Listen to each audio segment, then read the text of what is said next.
We will now hear the opening statement from Deputy Prime Minister Richard Marles, to be followed by Defense Secretary Gilberto Teodoro. Sir?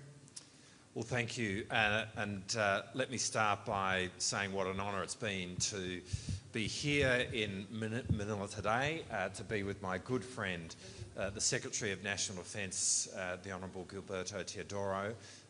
Gilberto and I have now met on frequent occasions here and in Australia and in fact around the world, and I am deeply indebted to Gilberto for his friendship and his partnership in what is a really fundamentally important relationship for Australia. Australia and the Philippines are both countries which have shared values and a shared commitment to the rules-based order, an order which is under pressure in our region. And what we have seen over the last few years is a growing body of activity between our two defence forces to assert the rules-based order within the Indo-Pacific. And what this means is that a relationship between our two countries, which has been in existence for decades and which has been underpinned by very strong people-to-people links and a great degree of trust, now has a really significant strategic dimension to it, and that very much formed the basis upon which our conversation and our discussions happened today. This meeting is also occurring whilst we are seeing Exercise Alon, and over the coming 2 days, both the Secretary and I will be able to have the privilege of being able to see our servicemen and women work together in this very important exercise. This is the largest exercise in which Australia will participate beyond our shores this year.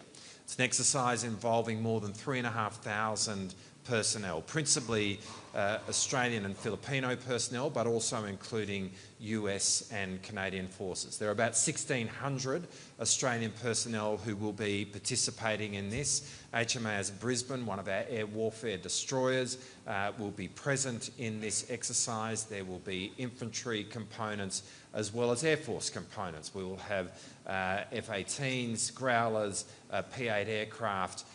It's a significant contribution from our Air Force, which means that this is an exercise which is occurring across all three services, air, land and sea, as well as components of special forces, components in cyber and components in space. The point of all of that is that it is an increasingly complex exercise, more complex than the first iteration of Exercise Alon 2 years ago. And that's really what we are seeking to achieve in Exercise Alon this year. And the complexity of the exercise reflects the depth of our relationship, and it reflects the growing trust between us. Today we have, as you've just seen, also signed a statement of intent to pursue a defence cooperation agreement that we will seek to sign this time next year. This will be a really important step forward in terms of our defence relationship. It builds on the 1995 Memorandum of Understanding between our two countries. It will encapsulate the totality of our engagement in defence, but it will include, for example, a commitment to see us having annual Defence Ministers' meetings. It will look at how we can do more in terms of coordinating our exercise and operation tempo between our two countries. It will look to how we can do more in terms of pursuing infrastructure development here in the Philippines for the benefit of the armed forces of the Philippines. And to that extent, to that end, we have also, as part of our outcomes, agreed to pursue a defence infrastructure plan.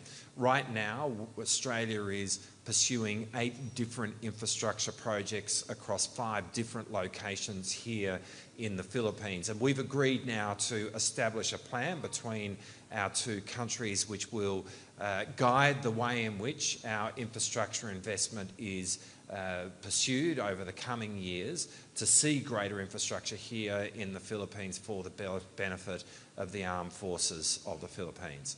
I really want to thank again Gilberto, for your warmth and the way in which you have hosted our delegation over the course of today, and we really look forward to what we're about to witness over the weekend with Exercise Alon. Your friendship has been really important for me, and as we work together in what is an increasingly complex and volatile world, the relationship between Australia and the Philippines, the way in which it is being transformed in a strategic sense, the depth of the growing defence relationship is something that is really exciting to be a part of, and I'm so glad to be able to pursue that body of work with you. Thank you very much to our distinguished guest, Deputy Prime Minister Richard Marles, also the Minister